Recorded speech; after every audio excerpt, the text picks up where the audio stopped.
Hello दोस्तों, एक बार फिर से स्वागत है आपका आरएम स्टडी पॉइंट में। आज हम बहुत ही महत्वपूर्ण जो है एमसीक्यू करने वाले हैं आपके लिए, जो है यह हिस्ट्री क्लास 7 का तीसरा अध्याय। और आपको एससीईआरटी में तुर्क अफगान शासक के नाम से अध्याय है और एनसीईआरटी में दिल्ली सल्तनत के नाम से अध्याय है। एक एक क्वेश्चन को हम करेंगे, बहुत ही इंपॉर्टेंट क्वेश्चन सारे के सारे हैं। और यहाँ पर जो है हम आपको बता दें, ये 2 पार्ट में आएंगे, वीडियो 2 पार्ट में आएंगे, ठीक है। पहला क्वेश्चन देखिएगा, आप ज़्यादा समय नहीं लेंगे। पहला क्वेश्चन देखिए। पहला क्वेश्चन है कि दिल्ली सुल्तान का शासन कब प्रारंभ हुआ। तो दिल्ली सुल्तान का कब होता है शासन प्रारंभ? तो 1206 में होता है, 1206 में। सबसे पहले हम आपको बता दें, प्रारंभिक तुर्क शासक 1206 से 1290। इसमें कौन कौन है? तो इसमें कुतुबुद्दीन ऐबक है, इल्तुतमिश है, रजिया है, बलबन है। और इसका काल कब से कब है हम बता दें, तो इल्तुतमिश का जो काल है 1206 से 1200 कितना 10 है। उसके बाद उसका दामाद आता है इल्तुतमिश, इसका काल 1210 से 1236। उसके बाद उसकी बेटी आती है रजिया, 1236 से 1240। उसके बाद जो है उसको मार दिया जाता है, मतलब षड्यंत्र होता है, मार दिया जाता है। और साथ ही साथ जो है कुछ दिन शासन चलता है, लेकिन जो मुख्य शासक होता है वो बलबन होता है। बलबन 1266 से जो है 1287 तक काम करता है। यहाँ पर पहला हो गया। यहाँ पर देखेंगे 5 मुख्य रूप से शासक है। पहला तो आपको बता दिए कि तुर्क पहला शासक में इसमें कुतुबुद्दीन हो गया, इल्तुतमिश हो गया, रजिया हो गई, बलबन हो गया। और दूसरा जो शासन होता है वो होता है खिलजी वंश का। खिलजी वंश ये जो है 1290 से जो है 1320 तक का है। इसमें मुख्य शासक कौन होता है? तो जलालुद्दीन खिलजी 1290 से 1296 तक। और उसके बाद अलाउद्दीन खिलजी 1296 से लेकर 1296 से लेकर 1316 तक। और इसमें जो है अब आता है कौन? उसके बाद जो है मुख्य रूप से आता है तुगलक। 2 हो गया, एक तुर्क, खिलजी, अब तुगलक। तुगलक को देखेंगे तो वो 1320 से लेकर 1414 तक। तुगलक वंश 1320 से 1414 तक है। और इसमें मुख्य रूप से याद रखना है कि गयासुद्दीन तुगलक 1320 से 1324। और उसके बाद आता है MBT, मतलब कि मोहम्मद बिन तुगलक, ये आता है 1324 से 1351। और फिरोज शाह तुगलक FST, मतलब ये जो आता है फिरोज शाह तुगलक, ये 1351 से 1388। ये सब जो हैं आपको याद रखने हैं मुख्य। और जो है चौथा जो आता है वो आता है सैयद वंश। सैयद वंश जो आता है इसमें 1414 से लेकर 1451 तक। और इसमें मुख्य कौन है? तो खिल्जी खान, ये 1414 से लेकर 1421 तक रहता है। उसके बाद 5वां वंश आता है, वो होता है लोधी वंश, ये अंतिम है। और अंतिम जो है लोधी वंश जो है ये दिल्ली सल्तनत का, ये है 1451 से लेकर 1526 तक। और इसमें मुख्य कौन है? तो इसमें मुख्य है बहलोल लोदी, जो 51 से 89 तक रहता है। और इब्राहिम लोदी, जो 1517 से 26 तक रहता है। इसको हरा देता है बाबर, तब मुगल का जो है राज शुरू होता है। हमने पूरा का पूरा आपको यहाँ पर डिटेल दे दिया। अब एक एक करके क्वेश्चन को हम यहाँ पर देखेंगे। बहुत ही इंपॉर्टेंट क्वेश्चन है, जो हमको लगा कि आपको थोड़ा ऊपर में डिटेल दे दें, उसके बाद जो है पूरा का पूरा क्वेश्चन आप बना लीजिएगा, ठीक है। चलिए, अब हम उतना समय नहीं लेंगे, अब एक एक करके क्वेश्चन लेंगे। और 1-2 मिनट लिए होंगे, शायद 1-2 मिनट लिए होंगे, लेकिन आपको जानकारी हमने देने की हर संभव कोशिश की। चलिए शुरू करते हैं। दूसरा क्वेश्चन बताइएगा, निम्नलिखित में से किसने दिल्ली की सल्तनत पर राज नहीं किया? किसने दिल्ली की सल्तनत पर राज नहीं करता? हमने अभी तो सारे के सारे बात आपको हमने कह दी है। कौन था जो नहीं किया? तो गौरी वंश। तो यहाँ पर देखिए गुलाम वंश, गुलाम जिसको कहते हैं, किसको गुलाम कहते हैं? गुलाम कहते हैं ऐबक को। कुतुबुद्दीन ऐबक के वंश को गुलाम वंश भी कहा जाता है, ये याद रखिएगा। उसके बाद सैयद और खिलजी को अभी हम पढ़ा, गौरी को पढ़ा था? नहीं पढ़ा, गौरी नहीं होगा। चलिए, तीसरा है कि गुलाम वंश का संस्थापक कौन था? देखिए, तो पूछ दिया गुलाम वंश का संस्थापक कौन था, तो कुतुबुद्दीन ऐबक था। गुलाम वंश का 1206 से 10 इसकी मृत्यु। उसके बाद इसका दामाद इल्तुतमिश, उसके बाद रजिया, बलबन उसके बाद आता है 1266 में। तो ये सब जो है याद रखना, ये सभी के सभी गुलाम वंश के हैं। तो यहाँ पर संस्थापक पूछ रहा है, संस्थापक कौन होगा? तो कुतुबुद्दीन ऐबक, ठीक है। चलिए, अब है कुतुबुद्दीन ऐबक की राजधानी कहाँ थी? तो कुतुबुद्दीन ऐबक की राजधानी कहाँ थी? लाहौर थी। कहाँ थी? लाहौर। आगे देखेंगे कुतुबुद्दीन ऐबक की मृत्यु 1210 में किस खेल के दौरान हो गई। देखिए पोलो बेचारा खेल रहा था। क्या खेल रहा था? तो पोलो खेल रहा था। पोलो को खेलने के दौरान ही जो है इसकी मृत्यु हो जाती है। आप घोड़ा पर बैठ कर खेलिएगा तो वो सब होगा ही। तो ये बेचारा इसकी मृत्यु 1210 में हो जाती है। याद रखिएगा 1210 भी कहीं पूछ देता है कि कुतुबुद्दीन ऐबक की मृत्यु कब होती है, तो 1210 में होती है। यहाँ पर 2-3 क्वेश्चन हैं। चलिए अगला क्वेश्चन देखेंगे कि दिल्ली सल्तनत का वास्तविक संस्थापक व उद्धारक किसे कहा जाता है। देखिए वास्तविक जो हमने पढ़ा था एनसीईआरटी में भी और एससीईआरटी में भी कि जो है ऐबक तो होता है, लेकिन वास्तविक जो होता है उसका दामाद होता है इल्तुतमिश। क्या होता है? उसका दामाद है इल्तुतमिश। वो भी गुलाम ही था। क्या था? ये गुलाम था किसका? ऐबक का। और ऐबक भी जो है गुलाम ही था। ये हमने पढ़ा है। ठीक है, तो यहाँ पर आप देखेंगे कि यहाँ पर हो जाएगा कि कौन हो जाएगा? इल्तुतमिश। क्या हो जाएगा? इल्तुतमिश। यहाँ पर आपको याद भी होगा कि ये जो ऐबक है, ऐबक ये किसका गुलाम था? ये मोहम्मद गोरी का गुलाम था। इसको तो दे दिया था यहाँ पर थोड़ा राज-उज करो, हम आते हैं घूम फिर के। लेकिन यहाँ पर जो आया फिर से वो आता है, लेकिन उसकी मृत्यु जब 1206 में होती है तो ये जो है गुलाम वंश का संस्थापक मतलब स्थापना कर देता है। अब कहा कि इतना बड़ा राज छोड़ के हम कहाँ जाएंगे, तो यहाँ पर अपना राजधानी में रहता है और यहाँ पर चलाता है। कहाँ था राजधानी? तो उसका राजधानी था लाहौर। अब देखेंगे कि इल्तुतमिश ने दिल्ली सल्तनत की राजधानी के रूप में किसे स्थापित किया। ये भी क्वेश्चन पूछा गया है कि इल्तुतमिश जो है दिल्ली सल्तनत के रूप में किसको राजधानी बनाता है, तो ये बनाता है दिल्ली को। इल्तुतमिश बनाता है किसको? राजधानी दिल्ली को। और ऐबक को पूछेगा तो कहाँ हो जाएगा? लाहौर। ये याद रखिएगा, बहुत बार क्वेश्चन पूछा जाता है। चलिए यहाँ पर देखिएगा कि दिल्ली के प्रथम प्रभुता संपन्न इल्तुतमिश को किस उपनाम से जाना जाता है। सारे के सारे क्वेश्चन लाइनिंग से हम चल रहे हैं। लाइनिंग मतलब कि एक एक जो है वंश का हम देखेंगे और एक एक वंश में जो भी क्वेश्चन होगा वो सारे के सारे आपके समक्ष होंगे। तो यहाँ पर बताइएगा इल्तुतमिश को किस नाम से जानते थे? ये तो गुलामों का गुलाम था। हमने बताया ना, मोहम्मद गोरी का जो है गुलाम कौन था? तो ऐबक। ऐबक का गुलाम कौन था? यही इल्तुतमिश। ये याद रखिएगा। तो यहाँ पर गुलामों का यह गुलाम के नाम से जाना जाता है। सारे पॉइंट हम जो है आपके साथ चल रहे हैं। दूसरा यहाँ पर अगला क्वेश्चन है, नियमित मुद्रा जारी करने वाला और दिल्ली को अपने साम्राज्य की राजधानी घोषित करने वाला दिल्ली का प्रथम शासक कौन था। अभी तो हमने पढ़ा है कि जो दिल्ली का यहाँ पर आपसे पूछ रहा है कि कौन सा शासक था जो नियमित मुद्रा जो है चालू कर रहा है और साम्राज्य की राजधानी घोषित कर रहा है। और दिल्ली का यह जो है प्रथम सुल्तान कौन था। तो अभी तक ने पढ़ा हमने, दिल्ली को किसने किया था राजधानी बना दिया। दिल्ली को अपने साम्राज्य की राजधानी दिल्ली को किसने घोषित कर दिया? तो इल्तुतमिश था। इल्तुतमिश। चलिए अब हम अगला क्वेश्चन चलेंगे। इसका आंसर क्या हो जाएगा? यहाँ पर देखेंगे उत्तर आपका इल्तुतमिश का।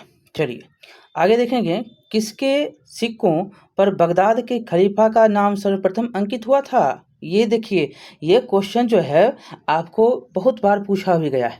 किसके सिक्कों पर बगदाद के खलीफा का नाम सर्वप्रथम अंकित हुआ था? तो ये था आपको अलाउद्दीन मसूद शाह। मसूद शाह, ये अलाउद्दीन मसूद शाह था, इसका था नाम। ठीक है, चलिए आगे चलेंगे कि इल्तुतमिश ने निम्नलिखित में से किस दल का गठन किया था। इल्तुतमिश का दल भी था। हमने पढ़ा था कि इल्तुतमिश ने जो है तुर्कान-ए-चहलगानी दल का गठन किया था।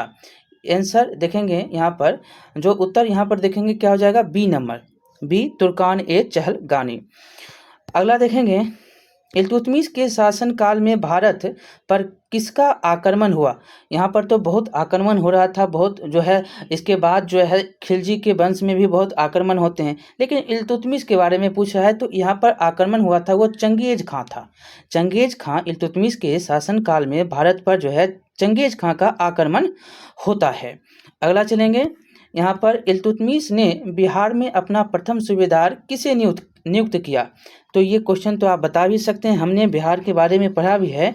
तो ये था कौन जो नियुक्त हुआ था सूबेदार के रूप में? तो ये था मलिक जानी। यहाँ पर देखेंगे मलिक जानी, डी नंबर आपका उत्तर है। अगला क्वेश्चन देखेंगे, इल्तुतमिश के समय निम्नलिखित में से कौन सा विद्रोह हुआ था। अब इल्तुतमिश के समय विद्रोह कौन सा होता है, तो इल्तुतमिश के समय जो विद्रोह होता है वो पीयू का विद्रोह होता है। क्या होता है? पीयू का विद्रोह होता है। आगे चलेंगे, अगला नंबर क्वेश्चन कि इनमें से किस मंगोल नेता या कमांडर ने भारत पर आक्रमण करने के लिए सिंधु नदी पार नहीं किया। अब कौन था जो सिंधु नदी को ही पार नहीं किया आक्रमण करने के लिए, तो वो था चंगेज खां। वो चंगेज खां था। देखेंगे ऑप्शन में तो हाँ है, तो ये आप देखेंगे ये चंगेज खां है।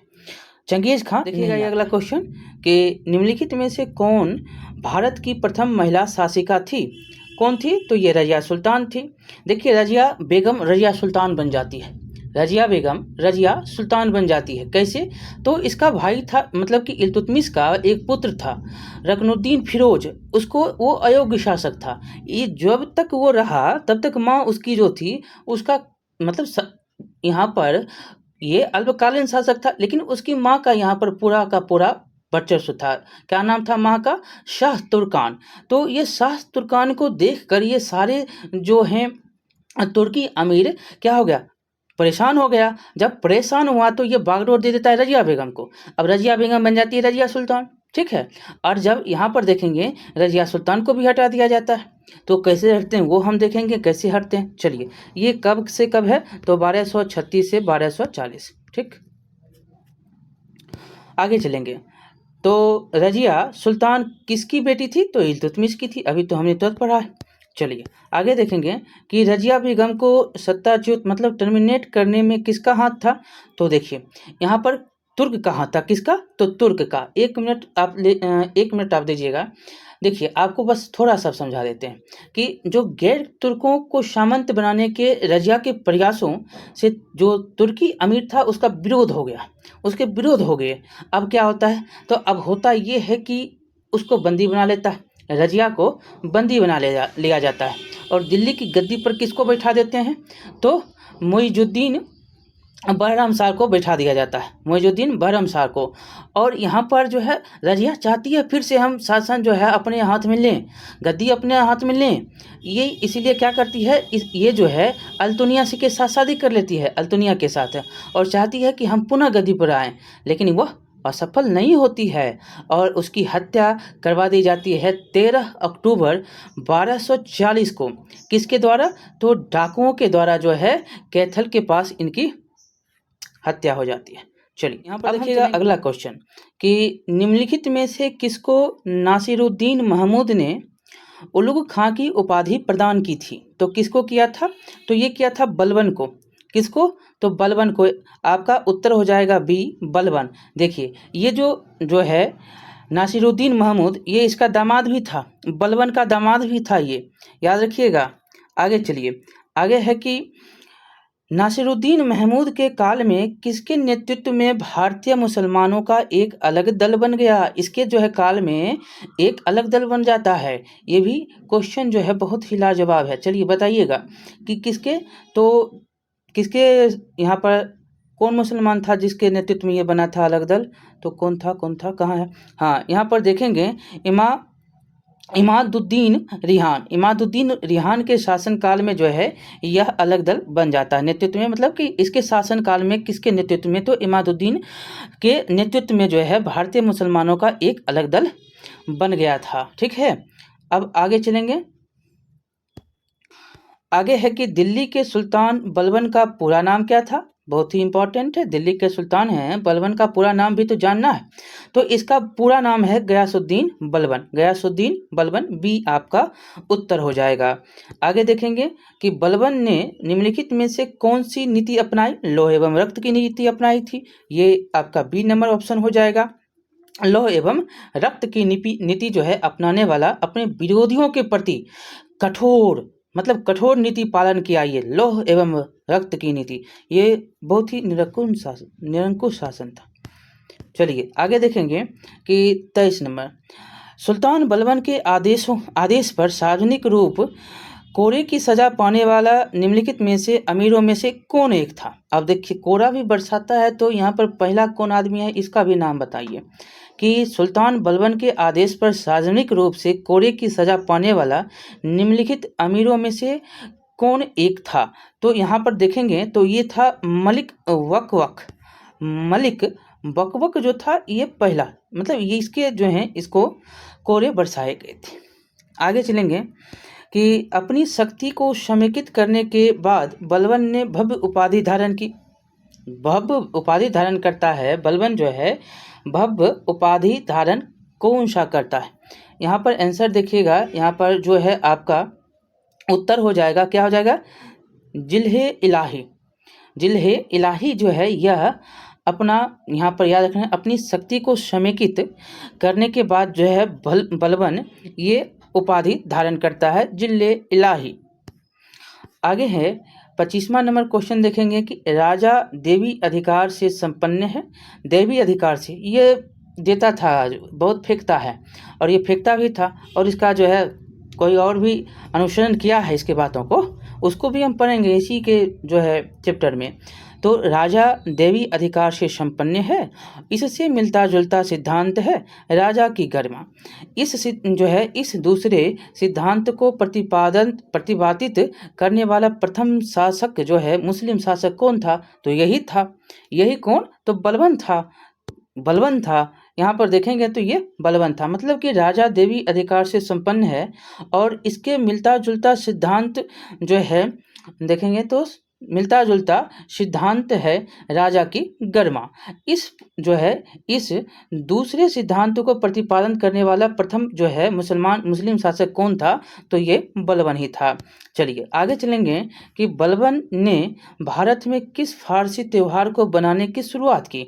ये भी क्वेश्चन बहुत लाजवाब है। बलबन ने भारत में किस फारसी त्यौहार को बनाने की शुरुआत किया था?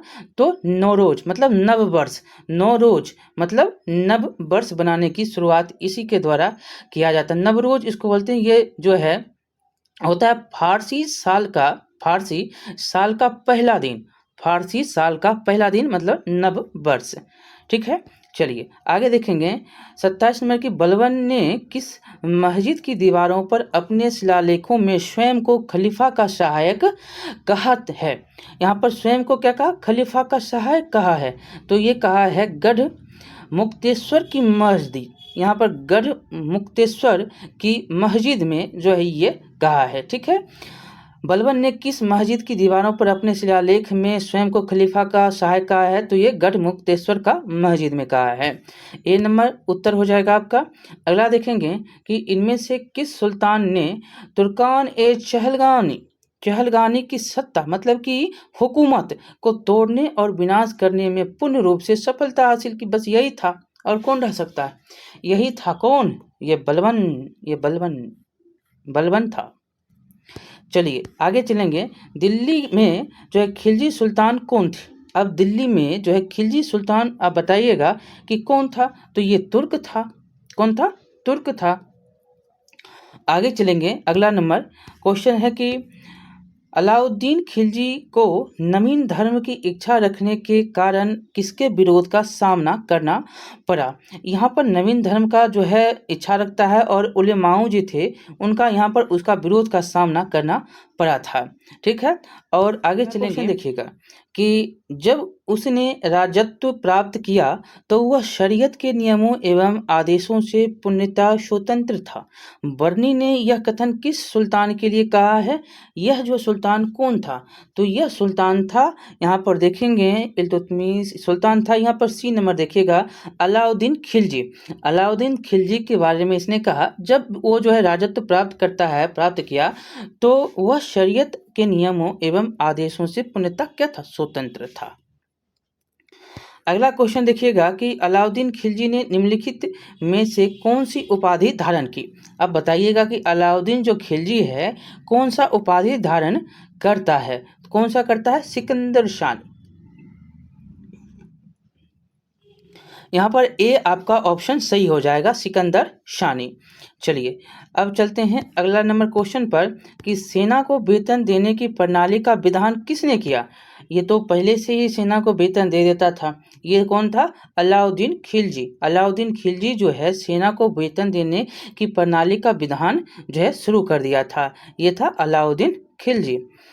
अगला है कि 1306 के बाद अलाउद्दीन खिलजी के समय में दिल्ली का सुल्तान एवं मंगोलों के बीच सीमा क्या थी? तो ये सीमा था सिंधु का, सिंधु के 5 बिंदु।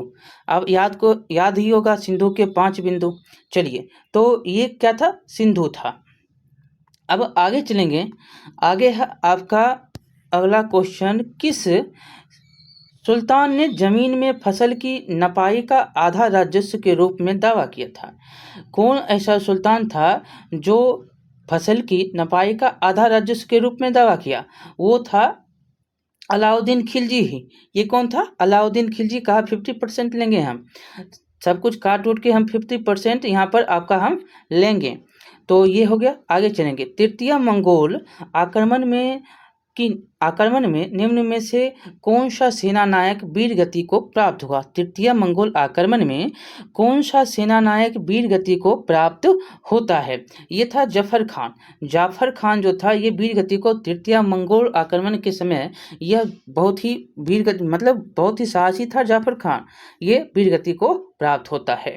अगला देखेंगे, कौन सा फारसी इतिहासकार अलाउद्दीन खिलजी के साथ उसके चित्तौड़ अभियान में गया था?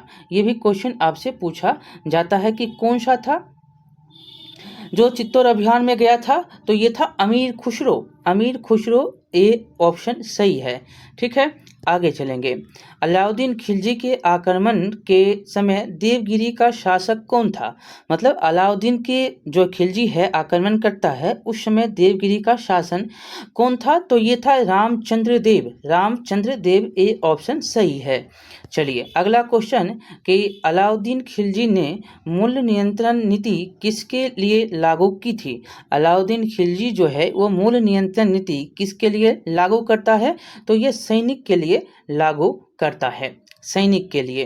अगला क्वेश्चन देखिएगा कि निम्नलिखित में से जो है अपनी राजधानी दिल्ली से देवगिरी स्थानांतरित की थी। देखिए बहुत कुछ हुआ था, खाली का खाली हो गया था, आधा रास्ता 1/3 तो लोग मर गया था।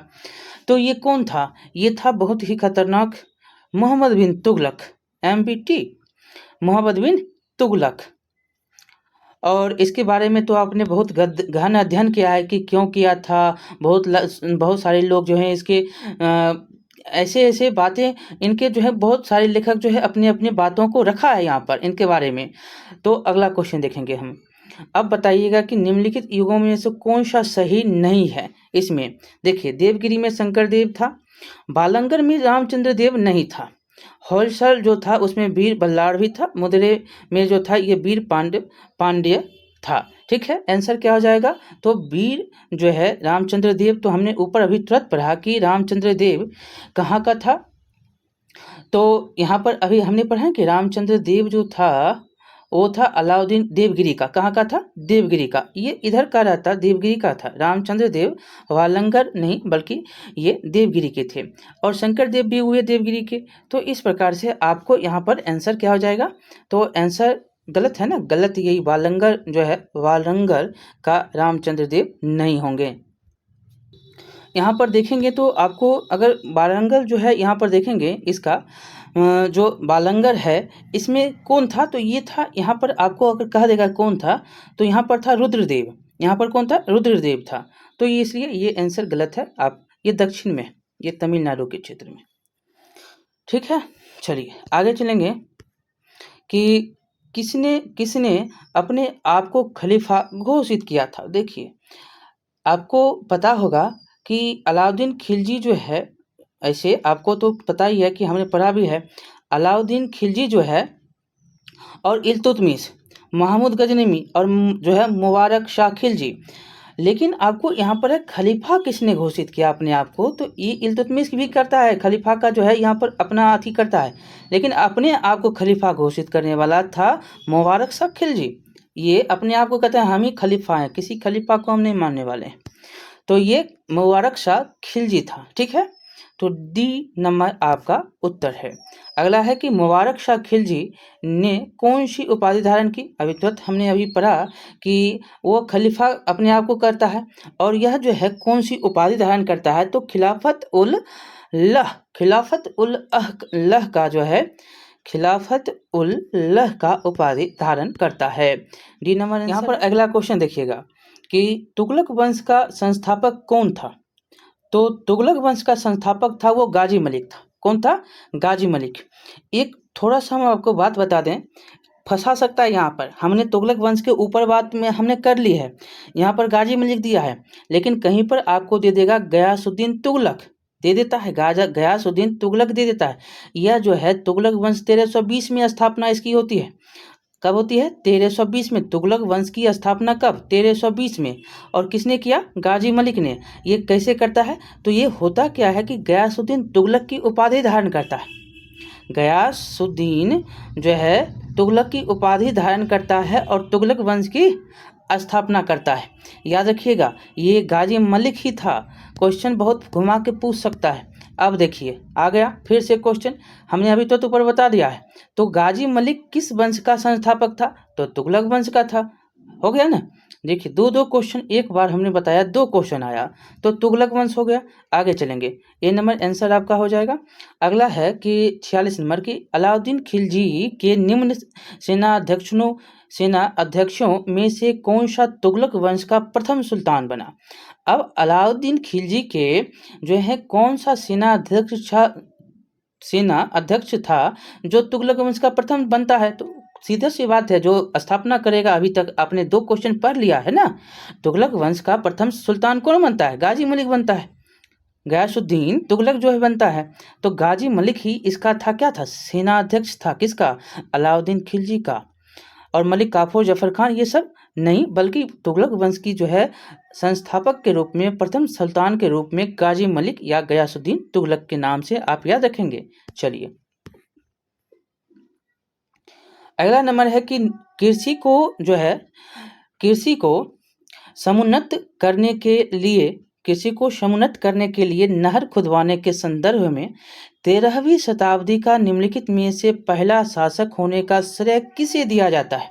देखिए कृषि के लिए बेचा कुछ किया है, ये कौन सा था? तो यही था गयासुद्दीन तुगलक। गयासुद्दीन तुगलक जो है 13वीं शताब्दी में, यह इसको पहला श्रेय दिया जाता है कृषि के लिए नहर खुदवाने का। ठीक है, गयासुद्दीन तुगलक। आगे चलेंगे, अगला क्वेश्चन है, गयासुद्दीन तुगलक ने खालिशा क्षेत्रों में भूमि की नपाई के स्थान पर कौन सी पद्धति लागू की। जो है गयासुद्दीन तुगलक खालिशा क्षेत्रों में भूमि की नपाई के लिए कौन सी जो है भूमि की नपाई के स्थान पर कौन सी पद्धति लागू की, कौन सी पद्धति लागू करता है। तो यहाँ पर देखेंगे इसका उत्तर आपको हो जाएगा कनकूत प्रथा। कनकूत प्रथा जो है ये लागू करता है। अगला क्वेश्चन देखेंगे कि मोहम्मद बिन तुगलक को किस उपनाम से जाना जाता है। मोहम्मद बिन तुगलक मतलब MBT को किस नाम से आप जानते हैं। तो आप इसको जानते हैं मनियारों, जो है मनियारों का राजकुमार, मनियारों का राजवंश का मतलब संस्थापक है। देखिए पहला, प्रारंभिक तुर्क वंश का कुतुबुद्दीन ऐबक, खिलजी वंश का जलालुद्दीन खिलजी, और तुगलक वंश का गयासुद्दीन तुगलक, और जो है सैयद वंश का खिरज खां, और लोदी वंश का बहलोल लोदी। ये सारे के सारे हमने यहाँ पर आपको दे दिए हैं, मिलान में सामने सामनी है, इधर उधर कुछ नहीं है, आपको मिलाना नहीं है, आपको सिर्फ जो है देख लीजिएगा। हमने सारे ऊपर पहले भी बताए और लास्ट में भी आपको ये सारे के सारे दे दिए हैं। ठीक है, तो आपका ये चैप्टर पहला पार्ट का समाप्त होता है, और हम जो है दूसरा पार्ट जो होगा उसमें ज़्यादा क्वेश्चन होंगे। हम कह देते हैं पहला पार्ट में 50-51 क्वेश्चन था, दूसरा पार्ट में जो भी पॉइंट बचा है सभी के सभी क्वेश्चन आपको हम देंगे लेकर, बहुत ही इंपॉर्टेंट क्वेश्चन होंगे। ठीक है, और उसमें थोड़ा हम डीपली भी थोड़ा चलेंगे। 18, 19, 20 क्वेश्चन जो ऐसे होंगे जो कि पूर्ण रूपेण जो है UPSC के द्वारा पूछा गया क्वेश्चन NCERT से होगा। ठीक है, चलिए मिलते हैं अगले क्वेश्चन के जो है दूसरे पार्ट में। बहुत बहुत धन्यवाद। लाइक करिएगा, शेयर करिएगा, सब्सक्राइब करना नहीं भूलिएगा। बहुत बहुत धन्यवाद।